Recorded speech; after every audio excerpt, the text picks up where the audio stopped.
Retrouvez Businesswoman avec MAF Pro, l'assurance des artisans, commerçants et professions libérales.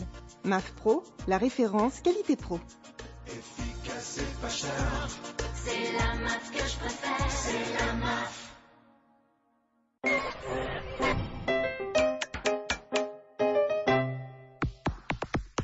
Bonjour à toutes et à tous et bienvenue dans ce nouveau numéro de votre émission Businesswoman. En termes de création d'entreprises, on le sait, la parité est encore loin. Selon les derniers chiffres de l'INSEE, seuls 30% des porteurs de projets sont des femmes. Mais quand on aborde le secteur de la franchise, le chiffre grimpe. Plus de 40% des entrepreneurs franchisés étaient des femmes en 2011, selon la Fédération française de la franchise. Est-ce donc un secteur porteur pour les femmes?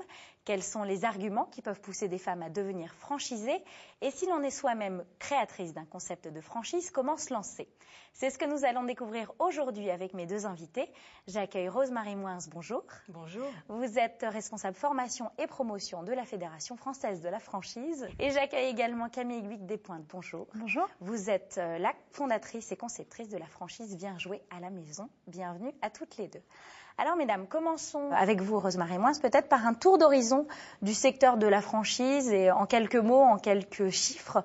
Comment se porte-t-il ce secteur de la franchise? Dites-nous tout. Je dirais plutôt bien, parce que nous faisons donc un état des lieux chaque année et on dénombre aujourd'hui plus de 1500 réseaux de franchise en France, 65 000 franchisés, hommes et femmes, bien entendu, et à peu près 51 milliards d'euros de chiffre d'affaires. Donc ce sont des chiffres qui progressent de manière tranquille, mais constante depuis une vingtaine d'années maintenant. On a des progressions qui sont entre 5 et 10% chaque année. Voilà. Donc malgré la crise... Malgré la crise, ça se maintient. On verra l'année prochaine ce qu'il en sera, mais on est assez confiant, oui, ça continue à bien fonctionner. Très bien. Alors, dans cette émission, on va différencier la création d'un concept de franchise et le fait de devenir entrepreneur en tant que franchisé. Camille Huyghe-Despointes, vous allez donc pouvoir en quelque sorte nous parler des deux. Vous avez vous-même créé la franchise Viens jouer à la maison, qui regroupe aujourd'hui 7 boutiques. Ouais. Avant d'entrer dans les détails, expliquez-nous ce qui vous a conduit à 30 ans à peine, je crois, avec 3 petits bouts sous le bras, à vous lancer comme ça. C'est de la folie? Qu'est-ce que c'est? La folie, il en faut forcément un peu quand on devient chef d'entreprise. J'ai monté en effet Viens jouer à la maison en septembre 2008. J'avais à l'époque 3 enfants qui avaient 5 ans, 4 ans et une petite année, en bas âge. Et j'avais envie de trouver un endroit, un lieu unique où on pouvait proposer à la fois des activités, des produits pour les enfants, un lieu sympathique en centre-ville qui répondait aux besoins des femmes d'aujourd'hui. Et je me suis lancée dans l'aventure entrepreneuriale toute seule. En septembre, on a ouvert le premier point de vente à Asnières-sur-Seine que j'ai tenu pendant plus d'1 an et demi avant de le dupliquer en franchise. Est-ce que vous n'étiez pas du tout à la base dans ce secteur-là en tout cas et vous étiez, je crois, salarié dans un groupe Je travaillais au marketing et à la com à la télé. D'accord, donc voilà. En plus, donc vous connaissez où on est aujourd'hui. Donc qu'est-ce qui vous a à un moment donné le déclic de dire je veux passer à autre chose, j'ai envie de créer mon propre bébé? En fait, ça vient pas en une seule fois. J'imagine. On se pose plein de questions, on se dit j'ai plus envie de faire ça, qu'est-ce que j'ai envie de faire? On se dit ah tiens, si je reprenais mes études pour être sage-femme ou je ne sais quoi, à l'époque, c'était les questions que je me suis posées. Et un jour, je raconte toujours cette histoire parce qu'elle est rigolote, un jour en déjeunant avec une amie, j'avais quand même la particularité d'emmener tous mes enfants et les enfants des autres faire plein de trucs partout dans Paris, dès qu'il y avait des visites, des trucs comme ça. Et une amie me dit mais Camille, pourquoi est-ce que tu montes pas une boîte qui consiste à faire des activités pour les enfants? Et je me suis dit, mais quelle belle idée, c'est exactement ça que je vais faire. Merci. Alors après, il faut le faire. Et c'est toujours le truc dans l'entrepreneuriat, entre avoir l'idée et faire les choses, c'est quand on arrive à faire qu'on est vraiment un entrepreneur, mais l'idée, ça m'a paru évident. Voilà. Alors justement, on peut peut-être, on va en parler à trader. Avant de parler, on parlera franchisé tout à l'heure, on va parler maintenant création d'un concept de franchise. Rose-Marie, à la FFF, quelles sont les aides, les conseils, les formations dont on peut bénéficier comme quand on est comme Camille, on se dit je tiens quelque chose, voilà, dites-nous tout. Alors la FFF et la fédération est ouverte effectivement et est là comme centre d'information pour aider tous ces futures créatrices d'entreprises. En ce qui concerne la création d'un réseau de franchise, notamment on a mis en place une formation qui s'appelle Créer et développer son réseau. Très bien. Et qui s'adresse justement à des gens qui ont une idée, qui ne l'ont peut-être pas encore formalisée, comme disait bien justement Camille, entre l'idée et la réalisation, il se passe beaucoup de choses, pour leur faire comprendre d'abord quelles sont les basiques de la franchise, comment on met en place, quels sont les préalables au développement. Et puis aussi, même si finalement au bout du compte on n'arrive pas à développer, pour qu'elles se rendent compte que être franchiseur, le terme est encore masculin, excusez-nous, mais être franchiseur, c'est un vrai métier. Et donc c'est complètement différent, c'est quelque chose de long, qui n'est pas si simple que ça. Et donc pour qu'elles se rendent compte de ce que ça va être leur futur métier. Et honnêtement, c'est une formation qui dure 3 jours. Au bout de ces 3 jours, il y a des gens qui reviennent en nous disant ah ben oui, d'accord, je m'imaginais pas que c'était ça. Et je ne sais pas si je vais le faire. Et c'est finalement une bonne chose que les gens soient face aux réalités, c'est un peu le but. Et alors vous-même, Camille, vous nous disiez que vous aviez vous-même tenu cette boutique à Asnières-sur-Seine pendant 1 an, avant de vous dire, je sens bien qu'il y a quelque chose derrière. Comment ça s'est passé en fait? Moi, en fait, j'ai fait 3 choses. J'ai créé ce concept qui existait. Alors, j'ai pas inventé le théâtre pour enfants. Hein. Shakespeare a fait ça très bien avant moi. Mais c'est le lieu unique avec la multitude d'activités, la manière dont ça fonctionne, qu'on a créé en créant Viens jouer à la maison. Donc, j'ai tenu ce magasin pendant 1 an et demi. Ensuite, j'ai levé des fonds et travaillé à sa duplication, parce que d'avoir un magasin et de le dupliquer, ça se fait pas en 3 minutes. Oui. Il faut écrire, expliquer pourquoi est-ce qu'on a fait comme ça, pourquoi est-ce que c'est bien de reproduire telle chose, pourquoi est-ce qu'il ne faut pas reproduire tel autre élément. À quel moment on se rend compte que son concept peut devenir une franchise? Alors, vous on s'en rend compte quand on l'a fait. D'accord. Voilà, ça, c'est une première chose. Et avant ça, on s'en rend compte dans le... En fait, quand on crée ça, par exemple, Viens jouer à la maison, c'est très conceptualisé déjà. Il y a 3 espaces. On a vraiment, quand on a dupliqué, on a amélioré des choses, mais on a vraiment gardé l'essence même qui était la société au départ. Voilà. Donc, on a apporté des points d'amélioration. Et puis, c'est aussi au travers des yeux des clients.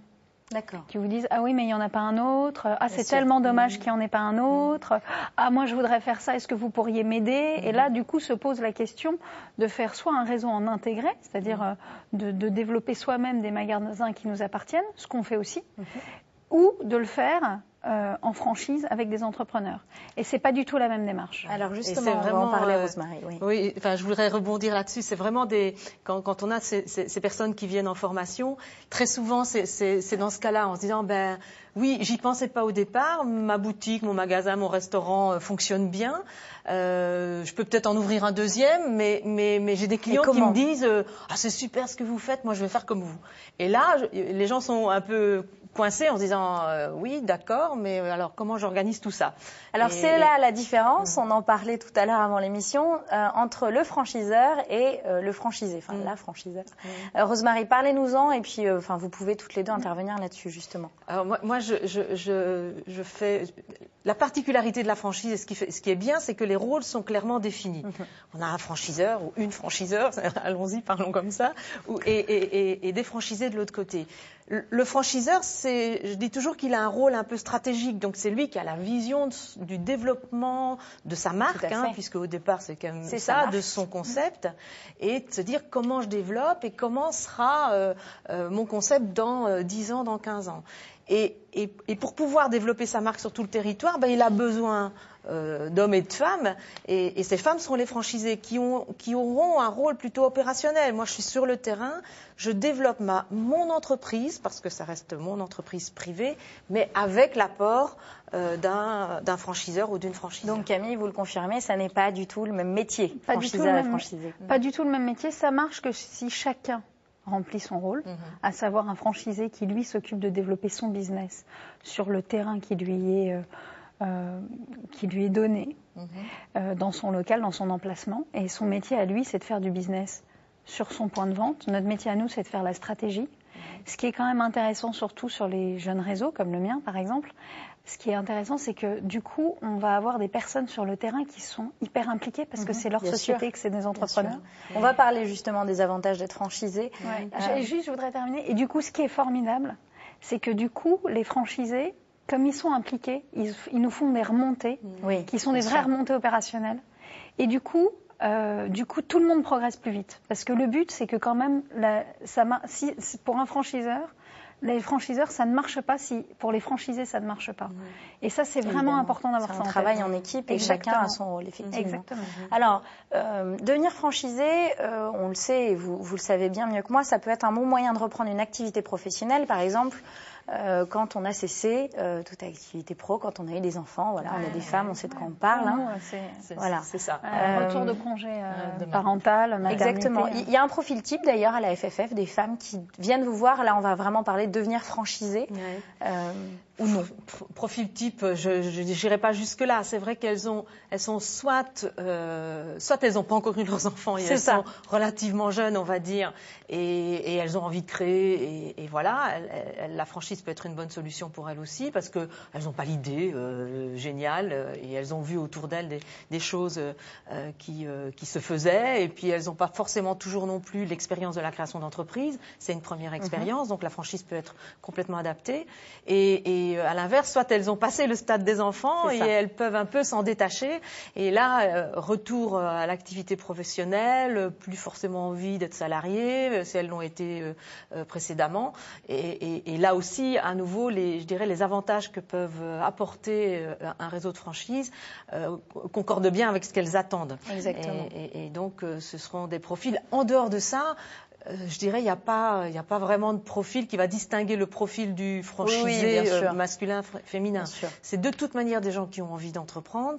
C'est de toute manière des gens qui savent faire du commerce, en tout cas qui ont le sens du commerce, qui ont des talents de manager pour une grosse partie des réseaux et des concepts, et qui sont capables de gérer une entreprise. Vous le confirmez, Camille, c'est des qualités à avoir. On parlait des qualités d'un concepteur de franchise. Là, les qualités de franchisé essentielles, selon vous, sont quoi? En effet, il faut que le franchisé il soit autonome. Je pense que ce qui est le plus difficile pour lui, c'est la transformation du « je suis salarié » à « je suis un entrepreneur indépendant ». Donc, ça, je pense que les bascules sont parfois difficiles quels que soient les réseaux, sont parfois difficiles à faire. Mais en effet, il faut être un bon commerçant. Ça, c'est il faut avoir le sens du commerce, de la vente, c'est essentiel. Et il faut être multicasquette parce que les chefs d'entreprise, ils sont multicasquettes, ils vont avoir de la gestion. Même si on a un bon commerçant mais qu'on a un panier percé de l'autre côté, ça fonctionne pas. Donc, alors une nouvelle fois à la FFF, comment on peut être aidé, par exemple, si on a envie de devenir franchisé? Quelles sont les étapes à la FFF? Alors pareil que si vous voulez devenir franchiseur ou créer votre propre concept, on a aussi une formation qui s'appelle Devenir franchisé. D'accord. Et qui permet justement aux personnes qui sont intéressées par entreprendre en franchise de bien comprendre le système, de comprendre le rôle de chacun, les avantages, les inconvénients, les contraintes, l'encadrement légal, les étapes pour devenir franchisé. Enfin, en une journée, on brosse un peu l'ensemble du dispositif et ça les aide bien à prendre conscience aussi de ce que c'est.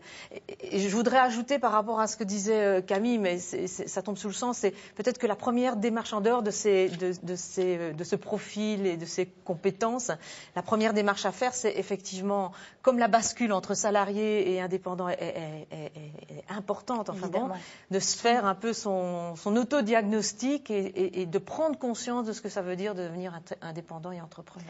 Merci beaucoup en tout cas à toutes les deux d'avoir été avec nous aujourd'hui. Et peut-être donc le moment de vous lancer en franchise. Réfléchissez, peut-être allez voir la Fédération française de la franchise. En tout cas, moi je vous dis à très bientôt dans Businesswoman pour de nouvelles idées et de nouvelles émissions. Merci.